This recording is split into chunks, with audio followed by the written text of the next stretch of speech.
Really appreciate you making the trek out tonight, even though we had a little room mix up. So what you're going to hear tonight is going to be definitely well worth it. So Michael Sergi is a financial advisor here in Erie, PA, CFD. So went through the struggle of getting the exam.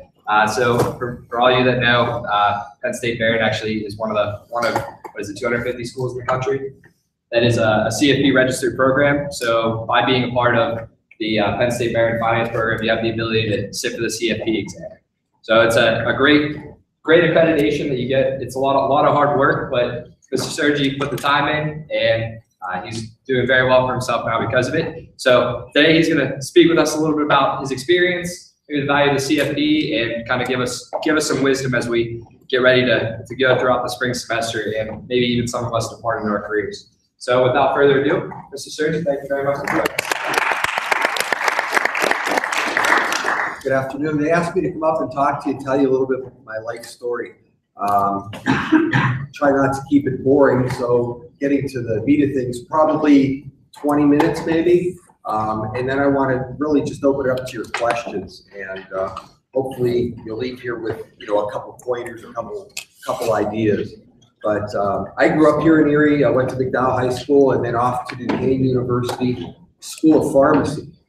And I graduated with a degree in pharmacy and practiced community pharmacy here in Erie for about 10 years. And then got kind of bored with that and ended up moving into a regional operator position with a long-term care company that provides care to seniors, pharmacy services, respiratory, a lot of those kinds of healthcare, obviously the medications, IV, those kinds of things. And what happened was I just kind of climbed the corporate ladder and ended up being a regional operator for Pennsylvania. And the corporate headquarters of the company was in Santa Monica, California. And I had probably about 70 employees under me that had no HR, no human resource to ask questions about. How do I set up my 401k? How much life insurance should I opt in for? What about my disability insurance? And I started doing that and really started enjoying it. And after about 5 years of that, the company that I worked for was sold and I had to relocate. And I didn't want to relocate. So I talked to my financial advisor at the time, which back then was a company called IDS, or Investors Diversified. And he said, well, what do you like to do? I said, I like to do all kinds of things. I just like to make money. And he said, well, you're good at it. Why don't you do this? And that's how the ball started rolling. As I transitioned into financial planning, I went and started studying. I took a part-time job as a pharmacist at Walmart when they first opened up in Erie, which was probably 22 years ago. And started doing that, started studying for my Series 7 and getting my insurance license and everything. And then went to work for IDS, which right then became American Express Financial Advisors. So I thought this should be a pretty easy transition, because I went from the most trusted profession, right? At the time, pharmacists were the most trusted professionals on the planet, kind of the opposite of car salesmen. And so I thought everybody's going to call me and my business is going to boom. And what happened was just the opposite, because I didn't realize that one step above car salesmen were financial planners. When it came to people's money, they got really nervous about talking to people. And I found that really interesting, because as a pharmacist, people would come in and talk to me about everything. They talked to me about their money. They talked to me about their sex lives. They didn't have a problem talking to me about anything. And the minute I became a financial planner, a lot of these people that I thought were my friends ran the other side of the room when I came in. So it was a very difficult transition from that perspective, in that I didn't realize one of the most important parts of building a financial planning practice was actually marketing, getting yourself out there. And I was kind of an introvert, and it took a lot of work to get out and find my clients, because as a pharmacist, they all came to me. But people said, well, isn't this a huge change? And from that standpoint, from the marketing standpoint, it was a huge change. But from the actual job, the similarities are unbelievable, because you're dealing with things that are really important to people. And you think about the two most important things in your life, it's probably your health and your wealth. And as a pharmacist, sometimes it was really frustrating because people forget which one's most important. I don't care how much money you have. If you don't have your health, it doesn't matter. You can't buy that. So you want to take care of yourself so that you can take care of your clients. And if you're interested in building a practice and becoming a financial planner, then take advantage of the opportunities that you have here. Coming from a non-financial profession, I had a lot of catching up to do. But I wanted that credibility, so I wanted to be a CFP. And I had to wait 5 years because I had to have 5 years experience as a financial planner before I could sit for the CFP exam. And I think the rules have changed a little bit. I think if you take courses here, you actually can sit for the exam right around graduation or right after graduation. Jason, sorry to take it. Nice. You've already passed. Yeah, last November. Excellent, excellent. You guys in the back hear me okay? Yeah.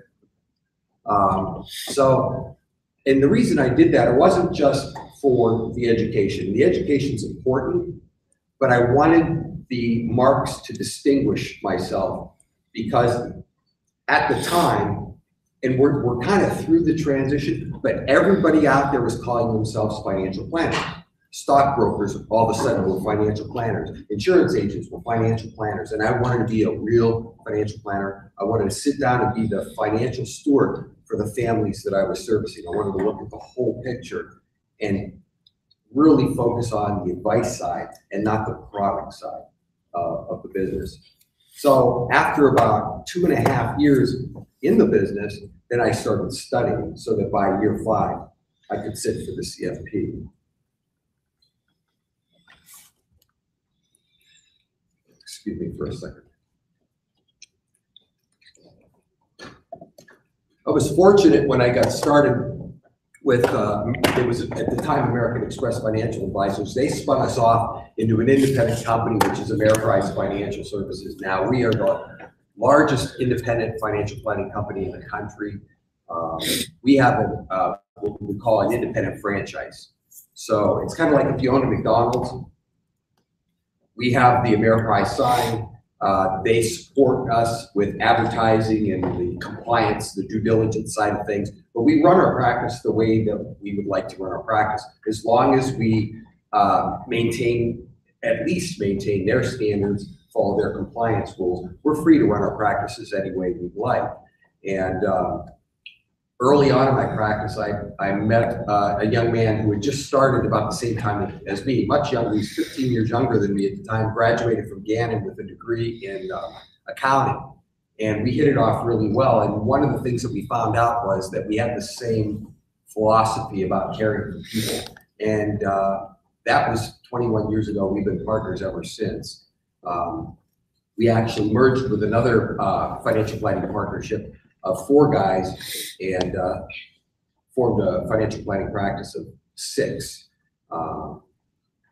The whole philosophy behind what we do has been do the right thing for the client and everything takes care of itself. And we find that to be true. A lot of times you hear about these companies or firms or advisors that get into trouble.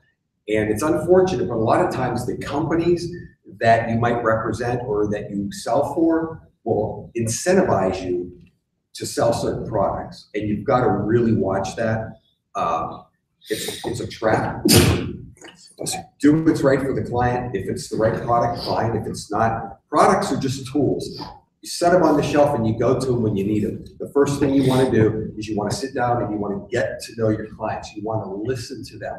And that's probably one of the most important things. Everybody likes to talk about themselves. Okay, so if you decide that you want to build a practice, let them talk. Let them talk to you.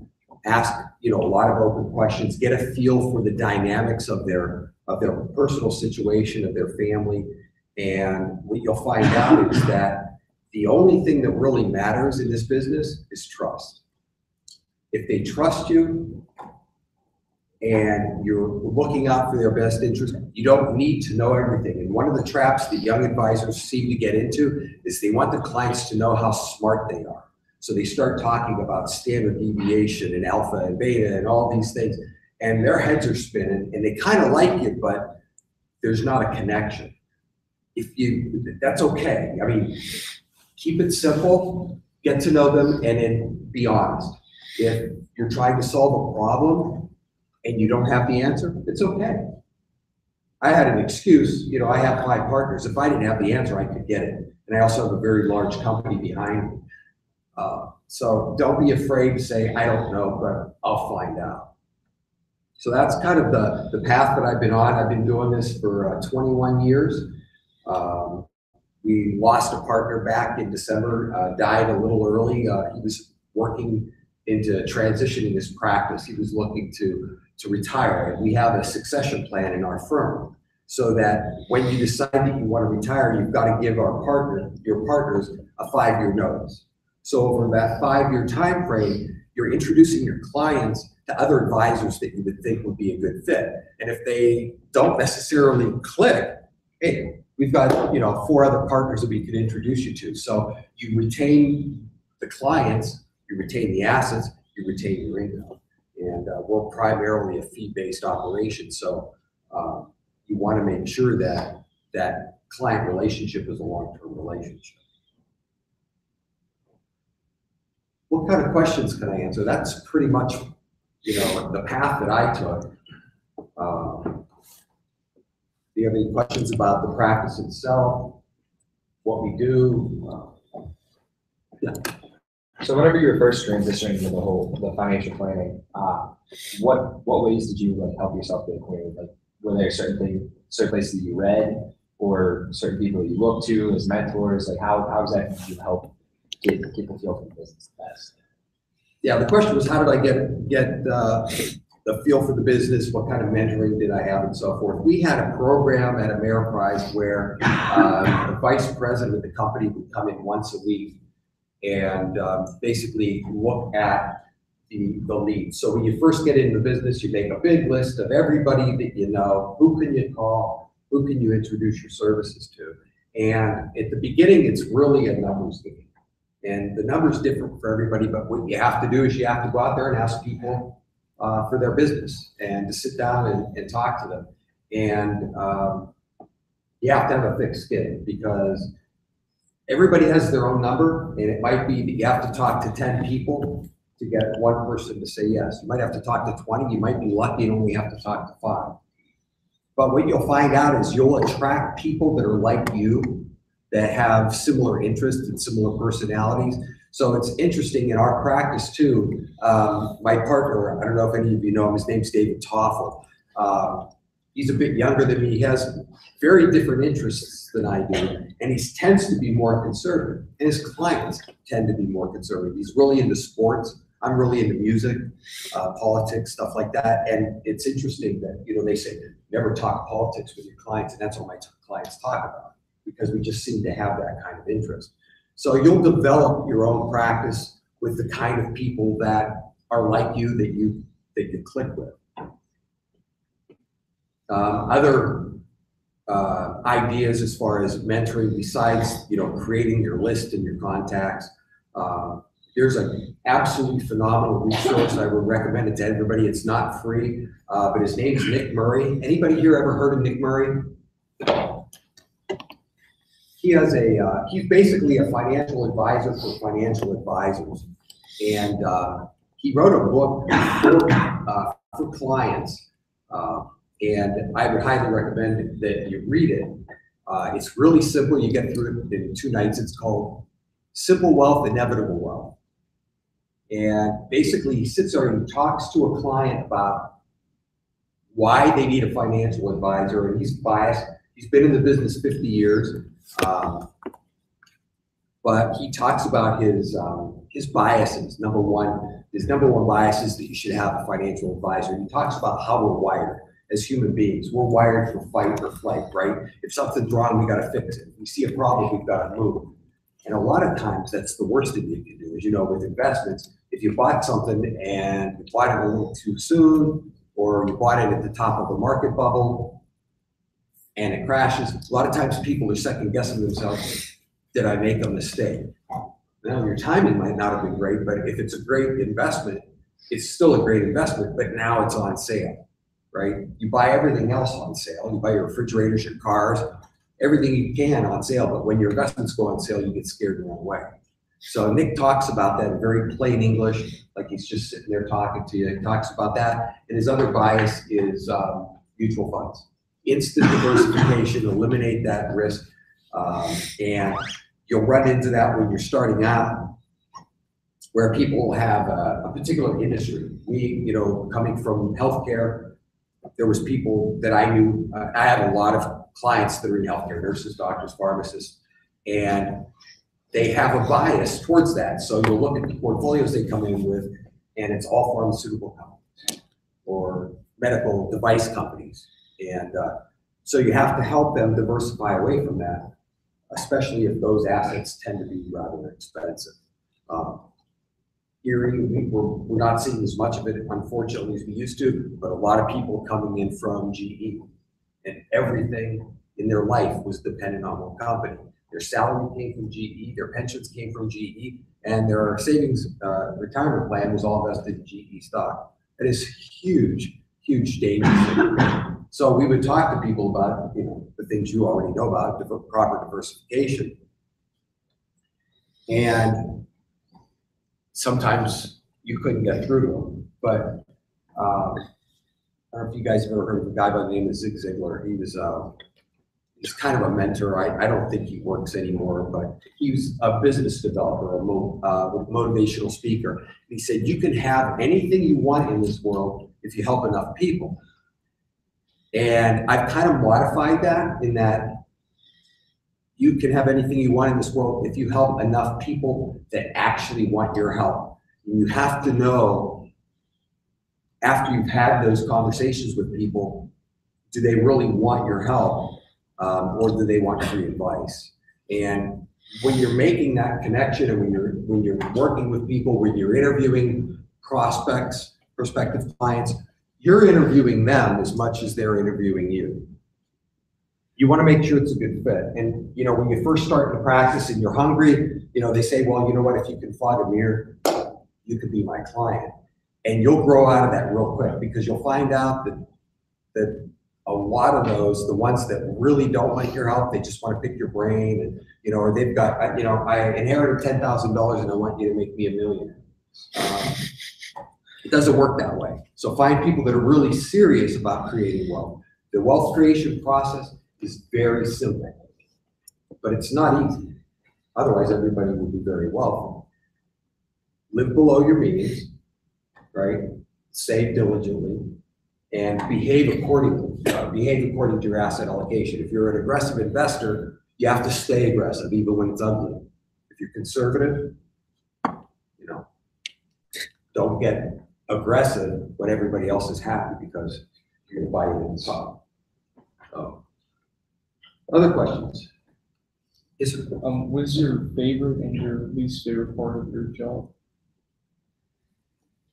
My favorite part of the job is absolutely the freedom. To be able to set my schedule, work when I want to work, and work with who I want to work with. As a pharmacist, you work with everybody. And one of the things that kind of told me it was time to move on, and this was when I was still working in retail, community pharmacy, there was a company, and I don't know if any of you here are old enough to remember, but there was a pharmacy company in Erie called Pharma. Does anybody remember them? When they first came to town, the commercials were ridiculous. Guys yelling out the window, never pay full price again. And I was a pharmacist at the time, and they were undercutting everybody to build business. And in my business, I wasn't matching prices, and the boss, the corporate head, said, you got to match prices. And I said, people want to come in and they want to talk to me, they're going to pay my price. You want to go to Farmore and you want to ask the clerk your medical questions, go right ahead and do that. And we ended up with one of the highest margins in the business. I can't remember why I was segueing into that discussion.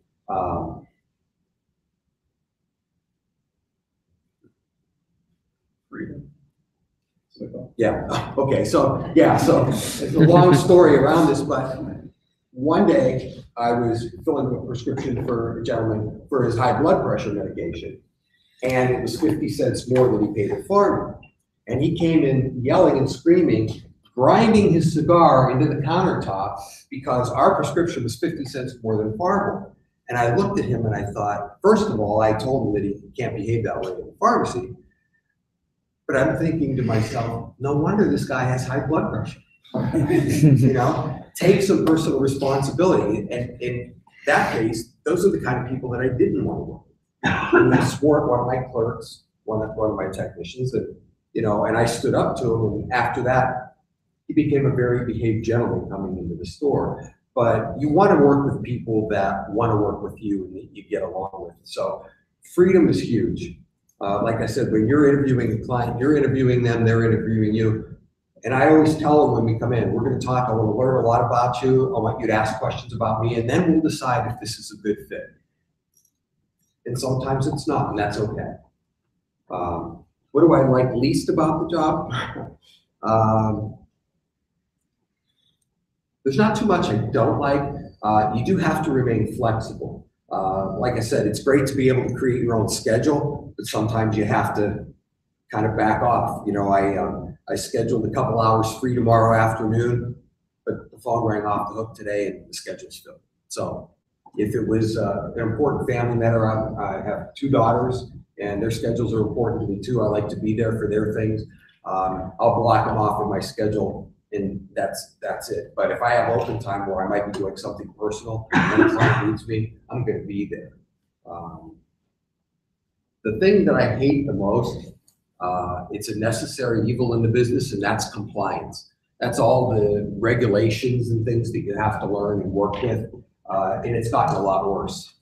I left pharmacy. There was a lot of regulations, and it was frustrating because what we were seeing in healthcare, which was the disruption of the patient-provider relationship, that relationship between the doctor and his patient, was being interrupted by regulations from insurance companies and from the government. Now we're seeing it. We've had FINRA, and we've had the SEC, and now we have the Department of Labor. So now we have a third government regulatory body coming in and telling us how we have to practice. Has anybody heard of the fiduciary rules that have just come out? That's the Department of Labor. That's all relatively new. What they tried to do, and their idea is a good idea, and that is they want to make sure that everybody is working for the best interest of the client. Well, as a CFP, I didn't like that idea because that was a competitive advantage I have. We have a code of ethics. We are fiduciaries. We are looking out for the best interests of our clients. So if every insurance salesman and stockbroker has to follow the same guidelines, then where's our competitive advantage? So that was a little bit nerve-wracking, but again, it still comes down to that relationship and how you get along with people. But yeah, the regulations are a huge pain in the butt. Another question? Yes, sir. How have you transferred your skills and knowledge from being a pharmacist to a financial planner? The question was, how do I transfer skills from pharmacy to financial planning? I think the key there is that no matter what, it's about the people, and it's just about caring. I had an interest in investing, you know, in 401ks and stocks and things like that. So the studying part of it came fairly easy to me. If you're in the School of Finance, you have some interest there. I don't imagine it's going to be very difficult for you there either. I think it's the people skills. Oftentimes we feel like psychologists more than financial planners, because you know people will come and sit down with you and you're sitting at the table with them and they're crying. They've had some really difficult, you know, life-changing issues to deal with, and sometimes you're the person that they're gonna vent to, they're gonna talk to, and you just have to kind of get comfortable with that, and you have, like I said, you have to let them know that you're there for them, that you care. One of the most difficult things to do, and yet kind of rewarding, is when you get a call from a client and their spouse passes away, and you can tell them, you know, that you feel really bad and you sympathize with them, but go ahead and grieve. You don't have to worry about the money because we took care of that. You know, we looked at your insurance needs and your estate planning needs, and that is all in order. So go ahead and grieve, and when things settle down, give me a call and we'll take care of it. So that, again, it's kind of a dark side of things, but it is rewarding when you can do that and you can tell somebody, you don't have to worry about that. Yes? If you could go back and start as a financial planner, would you do that, or do you feel like your life experience has really helped you along? That's a great question. I don't know. I never really thought that much about it. I think my life experiences were really valuable, and I love science. I just didn't like where healthcare was going, and it's worse now than when I left 21 years ago. It's a lot worse. Both of my daughters wouldn't even think of going into pharmacy. And my wife's a pharmacist too, so they still get to see that side of it. So if I could come out of school and start as a financial planner, I think it would have been a little bit harder. You know, coming right out of school and being young. My partner, Dave, that I had mentioned, he did that. He came right out of school and started that. And one of his disadvantages was when he sat down with older clients, they looked at him like, you're too young. You know, what could you possibly know? And he had to get past that. But he did a really great job of it. He still has a baby face, but he's done an absolutely fabulous job. But he built his confidence. Nick Murray helped him out a lot. Nick Murray also has a coaching service. He has that book that I told you about, Simple Wealth, Inevitable Wealth. But he also has a mentoring service, which basically is a newsletter, and then you can email him with questions anytime. It's basically behavioral advice, and he's dishing it out to his financial advisors, and you're dishing it out to your clients. Behavioral advice is huge. It's really probably one of the biggest things you can do for your clients. The regulatory environment is that one of the things that you have to know is you have to get to know your clients. You have to understand their risk tolerance. Risk tolerance is a moving target. The more the market goes up, the more aggressive they want to be, okay? Like I said, it's kind of the opposite of what it should be. And then the minute the market crashes, they're all conservative. What I tell my clients when they come in is we want to understand what your risk tolerance is. In other words, how much volatility you can stand. But what I'm more interested in doing is finding out what we need to do to get you to your goals. So you might be a conservative investor, but if that isn't going to get you your goals, I want you to tell me it's okay that we don't make it. Okay? So maybe what we need to do is develop a moderately aggressive risk tolerance, and then when you get scared and you need to bail out, you call me and I tell you no, and then I explain this whole conversation over again. So I have that conversation with every new client, and sometimes I have it more often, you know, especially now. Managing expectations is really important. You can talk averages all day long. You know, well, you know, if you're invested in stocks over your lifetime, you're going to average, you know, 10, 11% a year. That's great, but that's an average, okay? And a lot of times to get the 10, you're going to get 51 year, you're going to lose 51 year. And your clients have to know, you have to set that expectation that those things can happen. So that's part of that risk reward trade-off, in that if you can help them understand that you're there for them and that you're going to help them manage their behavior, maybe you can push the envelope a little bit and get you to your goals by exposing you to more equities than maybe you'd be comfortable with. Yes. Did your partner do anything specific, like starting from scratch as a young professional, like to get client base? What he did is he started working with a couple senior advisors. I had mentioned that that he and I started a team practice, and then several years later joined a bigger team practice. Well, that bigger team practice hired him as an intern when he was still at Gannon, and so he was making phone calls for them and connecting with clients and so forth. And then when he became a financial advisor, a lot of those clients had the relationship with him and went with him. And then they had a lot of smaller accounts that they didn't want to deal with. They just gave them to him. And one of the things that you find out is that a lot of times clients hold back. You know, you're trying to get a profile. You want to find out, you know what their net worth is. And okay, they've got this, $100,000 401k here. And they've got an IRA at the bank for another 50,000. And they want to move that 50,000 to you. And so you're starting to, talk to them about their goals and what they need to do to get to that goal, whether it's, they're educating their children, retiring. And 5 years down the road, well, I had this other one over here that I forgot to tell you. They didn't forget to tell you.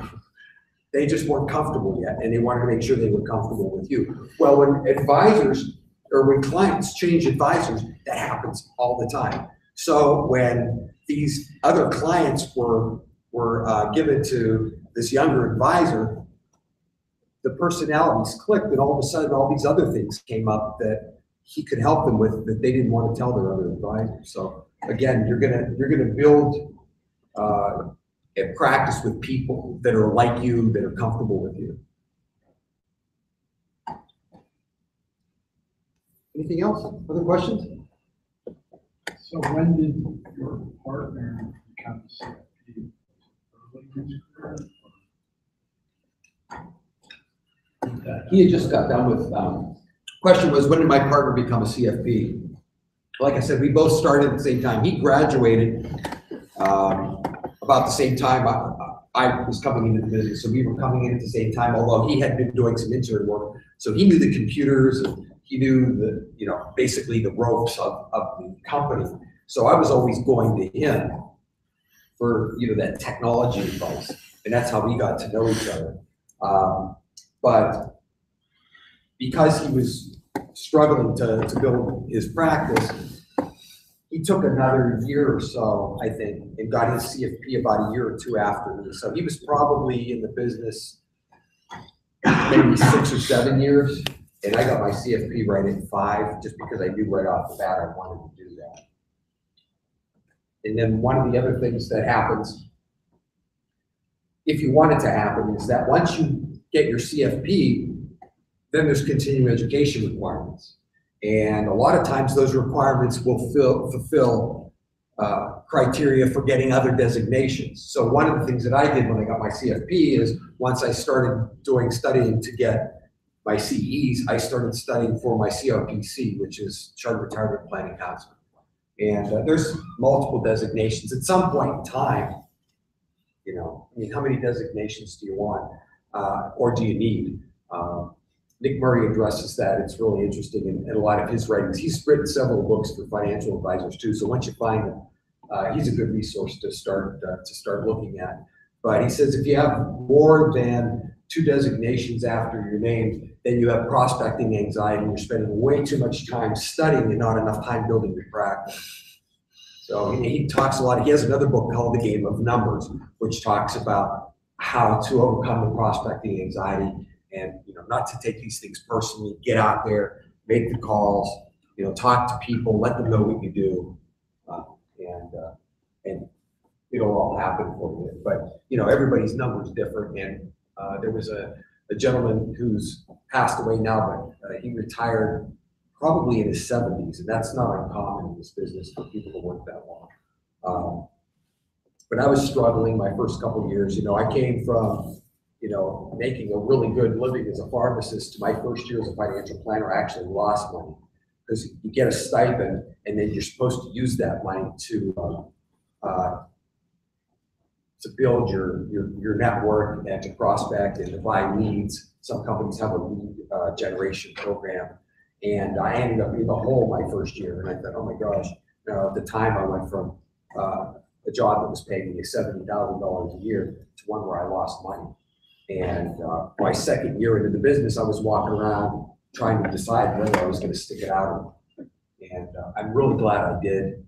I was very lucky in that even though we had one child and another on the way, my wife, like I said, was a pharmacist and she was paying the bills.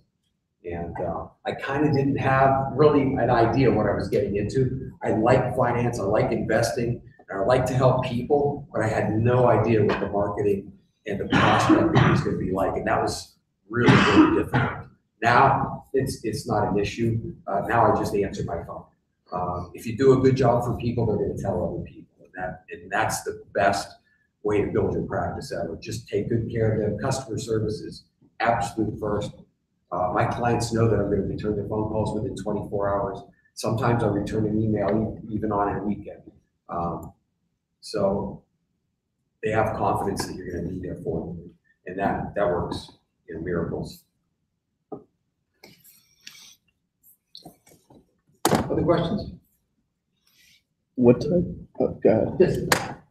What is like the average age of your clients when they start coming in? Too old. The average age of clients coming in generally are people about 5 years away from retirement. And then you have to tell them whether it's too late or not. What's really been nice though is when you build relationships with clients, one of the things that I offer and I tell them is when your children are ready, you know, if they're starting to work and they want to start learning about this, it's a complimentary service. Bring them in, you know, we'll talk to them about, you know, how to set up a budget, you know, how to save, how to pay themselves first, those kinds of things. And we have some that are like that they come in, and usually it is a referral from their parents and say, my dad said I got to come in and talk to you. But the more of that you see, I mean, there's so much power in that time. To start young is huge. But yeah, my average, probably people coming in are probably late 40s, early 50s. I mean, it's usually because of a job change. There's a rollover. They don't want to leave the 401k with their last employer. And then you start talking to them about financial planning, you know, protecting the things they can't afford to lose, you know, like their income. Those kinds of things. So I would say probably 50% of my clients are retired already, just because they've been with me for 20 years. But I have some young ones, some starting out. I had a young lady today that's going to have a fourth child, but you know what? It's about time we start looking at this. So still, you know, relatively young, 20s. Yes. I was going to say, what type of advice would you give to young investors, like some of us, given today's current economic conditions? Advice to young investors: first and foremost, have a cash reserve, have money set aside for emergencies so that the next thing you do doesn't get interrupted, and that next thing should be a Roth IRA. If you haven't earned income, put that away. It's tax-free forever as long as it lasts, as long as the government doesn't screw it up. It's a great tool. Yeah, that would be when people come in, young people, that's the first thing. If you've got a job, you know, make sure you have money for emergency in case your car breaks down or whatever. Start funding a Roth IRA. Yes. Say that client, like you're trying to attract a client and he's considering like experience safety, like especially when you're first starting out. How do you convince them to come to you instead of that experience safety? Like, you know what I'm saying? Yeah. Okay. Yeah. And I tell people that too if they're shopping around. You know, it really comes down to trust. Whether you say that or not, that's really kind of a personal preference. It's not going to be the experience. It's going to be how much you care. What's that saying? They don't care how much you know as long as they know how much you care. And I think that's really important. So, and again, it's okay to say you don't know because you have the resources. Everybody has the resources. Even the clients that walk in pretty much have the resources, but they generally don't have the interest. They don't have the time, or they don't have the emotional fortitude to see through the planning process, which is why everybody needs a financial planner. I have a financial planner. My partner Dave. I don't do any major financial decisions without running it by him because, again, we're emotional creatures. You know, I might want to go out and buy the new Z06, And, you know, can I afford it or not? Is this a wise decision?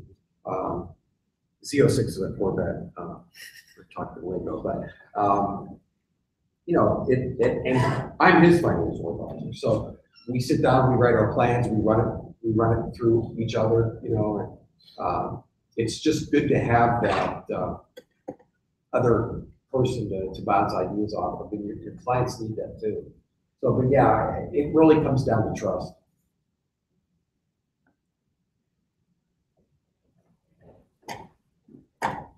Yes, sir. So when you said your first year you lost money, the option would be go to a bank or somewhere where you get salary. Right. I think now you're making what you're making, people had gone the bank route as an employee. Right. The question was, my first year I actually lost money. Would I have been better off going to a bank where I actually got a salary? Those first couple of years, probably. And that's what happens to a lot of advisors in the business. The turnover is really, really high. But again, the most important thing to me, if you remember, was my freedom. And I didn't want to be locked into a 9-to-5 job. So I was willing to struggle and work to make it happen. So yeah, the first couple of years would have been a lot easier to bank, but there was no way I was going to punch a clock. When I was in the community pharmacy, retail pharmacy, it was 12-hour days. It was 9 to 9. And when the pharmacy was open, I had to be there. Those rules have changed since then. Like you can go to Walmart, the store can be open, but the pharmacy's got a locked door. But years ago, if the front door was open, the pharmacist had to be in the store. And I felt like a prisoner. If I was busy, forget lunch. If I had to use the bathroom, sorry. And I thought, you know, no more of that. Once I got into the corporate world, had that freedom, there was no way I was going back. So when I wanted to be a financial advisor, I wanted to be my own boss. So there was no way I was going to work for them.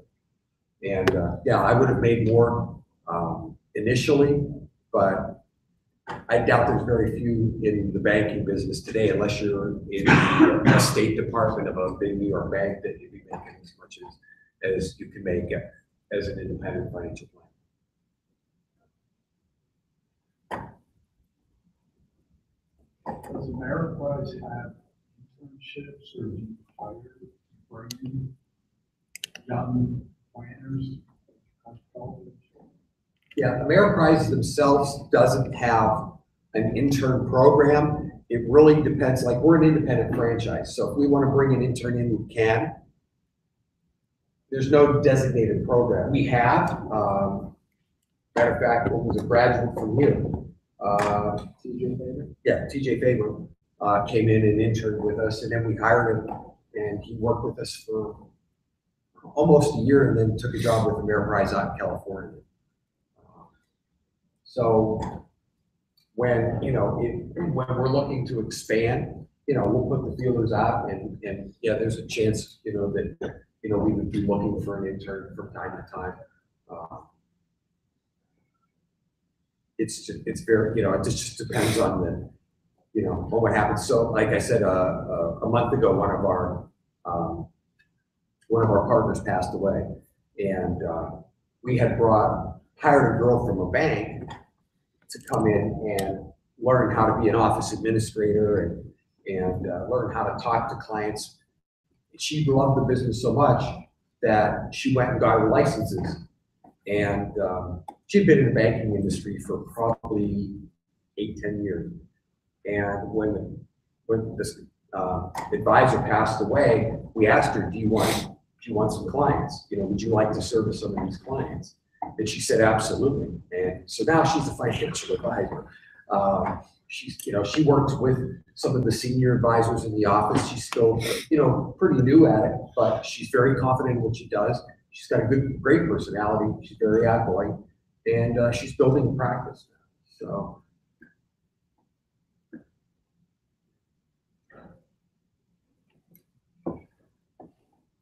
Any other questions? Anybody else? How many here are thinking of becoming CFPs? Good. It's a very noble profession, and it's expanding. The need is expanding rapidly. regulations are going to make it, make it difficult. But I think I don't know how many people in here have heard the term robo-advisor? It's an oxymoron. Either you're a robot or you're an advisor. And there's a lot of talk in the industry that it's going to ruin the financial planning profession. No way. If you're a do-it-yourselfer, yeah, now you've got more tools. You can go online. Anybody can go to a Fidelity website or T. Rowe Price website and get an asset allocation tool. Those do-it-yourselfers, they'll always be that segment of the population. But there's always going to be people that want a relationship. And that's what the CFP is for. To sit down with people, become the financial stewards of their families, guide them through, and look after those issues so they don't have to. So they don't have to worry about it. I can't tell you how many times, people have come in and I said, it's time for your annual review, and we have, for compliance reasons, we have to do a formal portfolio analysis every year. And I say, okay, we need to do this, this, this, and this. What are your thoughts? Well, that's what you do. We trust you, just do what you think is right. I hear that every day. I still have to ask them, but when you garner that trust and that relationship, that's what people want. They want to know that there's somebody they can count on to help them with those decisions. So I wouldn't be too worried about the robo-advisor.